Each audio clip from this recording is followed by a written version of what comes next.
મિત્રો આજે હું આવી ગઈ છું ઇન્દ્રોના નેશનલ પાર્ક જે ગાંધીનગરમાં આવેલો છે। આ બહુ બ્યુટીફુલ પ્લેસ છે। તમે અહીં તમારા ફેમિલી અને ફ્રેન્ડની સાથે આવી શકો છો। બહુ જ એન્જોયમેન્ટ થઈ જાય છે ને હા અંદર જાઉં છું પૂરો વિડીયો જોતા રહેજો હો। ઇન્દ્રોરામ પ્રકૃતિ ઉદ્યાન ગાંધીનગરમાં આવો તો આવતા જ પહેલાં અહીંયા ટિકિટ બારી પરથી ટિકિટ લેવાની હોય છે। તે ટિકિટના 5 વર્ષ સુધીના બાળકથી લઈને તમે વાહનોને પ્રવેશ, ફિલ્મ શૂટિંગ, કેમેરાની ફી એ બધું જ અહીંયા લખેલું છે, તમે જોઈ શકો છો।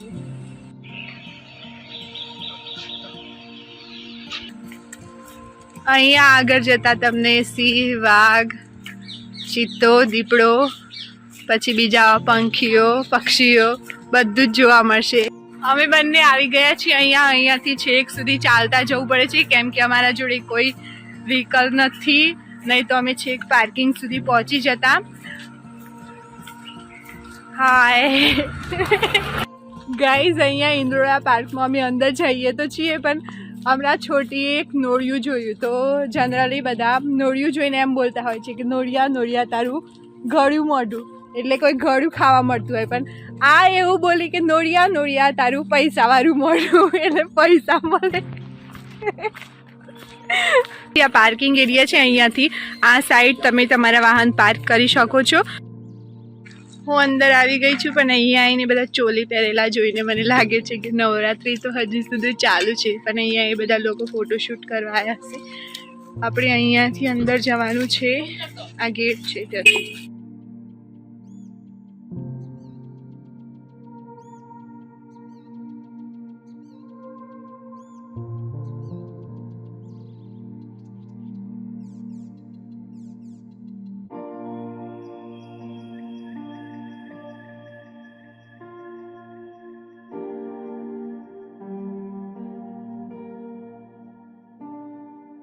ગાઈઝ, આ જોઈ રહ્યા છો આપ ડાયનોસોર પાર્ક છે। આ અંદર બહુ બધું છે। આ પાછળ તમે છેક દૂર સુધી જોઈ શકતા હોય તો દેખાતું નથી। અહીંયા આ ડાયનોસોર પાર્ક છે, અહીંયા નાના નાના ડાયનોસોર મૂકેલા છે, આપ જુઓ, અને આ બધું તેમના વિશે લખેલું છે। તો આપણે આગળ જઈએ, ડાયનોસોર જોવામાં આપણે કોઈ ઇન્ટરેસ્ટ નથી। ગાઈઝ, લાગતું હતું કે આવી ગયું, પણ બહુ બધું અંદર ચાલવું પડે છે, ખરેખર પગ દુખી ગયા। હવે અહીંયા જોવા જઈએ તો પહેલાં શું છે, તો પહેલાં તો મને દૂરથી લખેલું દેખાય છે તો સાપ જ દેખાય છે, તો ચલો સાપ જ જોઈ લઈએ પહેલાં, પછી આપણે સિંહ, વાઘ, ચિત્તો, હરણ બધું જોવા જઈશું આગળ। અહીંયા અલગ અલગ પ્રકારના અલગ અલગ જાતિના ઘણા બધા અલગ અલગ સાપ, અજગર બધું જ મૂકેલું હતું। આ પહેલું જ હતું સાપનું ઘર, જેમાં સાપને ડબ્બામાં પૂરીને બહાર લઈ જતા હતા। વિડીયો લેવાનું ના કહેતા હતા પણ મેં ધીમેથી નીચેથી લઈ લીધો હતો। કેવી રીતે સાપને બહાર કાઢે છે, અને આગળ પણ ઘણા બધા સાપ છે, તમે છેક સુધી જોજો। બધા જ સાપ એક એક બતાવું છું તેમના નામની સાથે, તો જોતા રહેજો છેક સુધી।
ये छोटी देखो बच्चों के साथ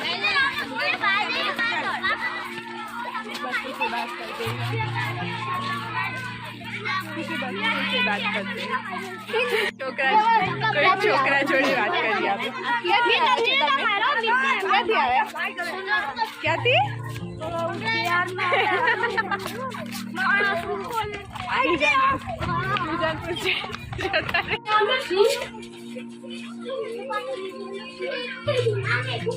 ગાઈઝ અહીંયા એ શ્યાય સિંહ હોય છે પણ અત્યારે સિંહ દેખાતા નથી અહીંયા નીચે ક્યાં જતા રહ્યા હશે તો આપણે અંદર બધું જોતા આવીએ પછી પાછા આવીએ तो ऊपर આવી જશે સિંહ फिर આપણે अंदर जता आइए तो अपने दोस्त को देखकर छोटी बहुत खुश हो गई है ये देखिए इसका दोस्त वहाँ पर दिख रहा है आपको पीछे इसमें नहीं दिख रहा मैं जूम करके आपको बैक कैमरे से दिखा रही हूँ पर ये देखो कितनी खुश हो गई इसका दोस्त है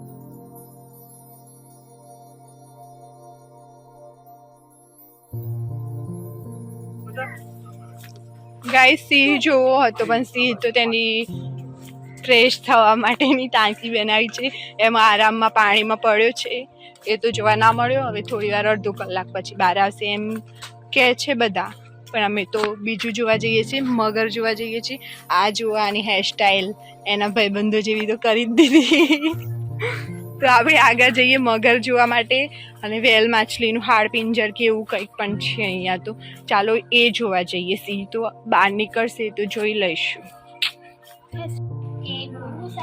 મીઠું મીઠું મીઠું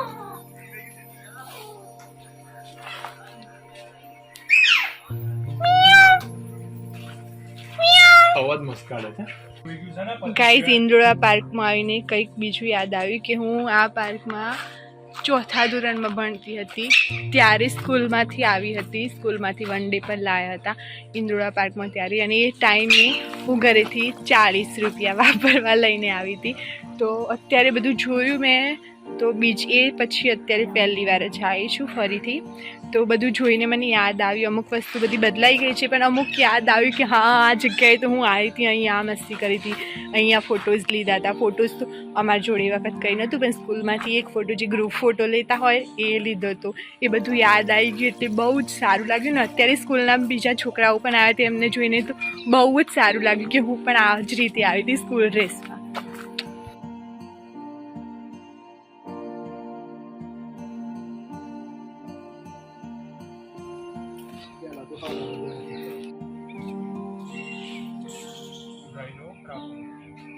એ જો આ વલયોનું રહસ્ય વલયો કઈ રીતે થયા હતા એ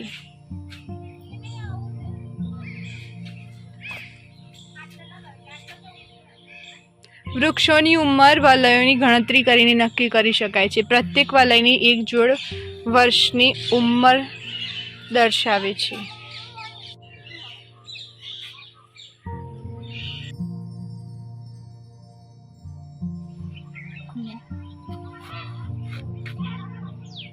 હાય જોઈ જ રહ્યો શકો હાય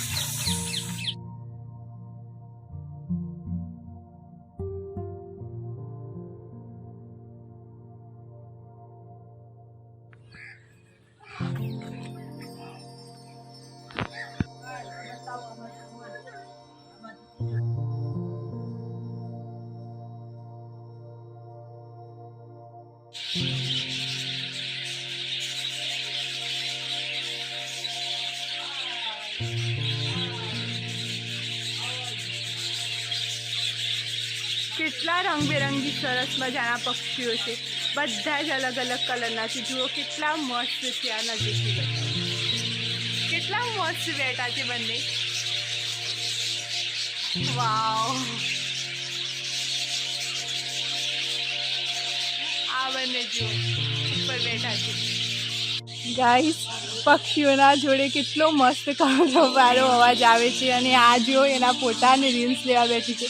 અને અહીંયા જો કેટલા મસ્ત આ કયા છે ગાઈસ. અહીંયા જુઓ આ બતકોના ઘરોમાં આવી ગયું છે. અને આ જુઓ એના જ ફોટો લેવા બેઠી છે. જુઓ,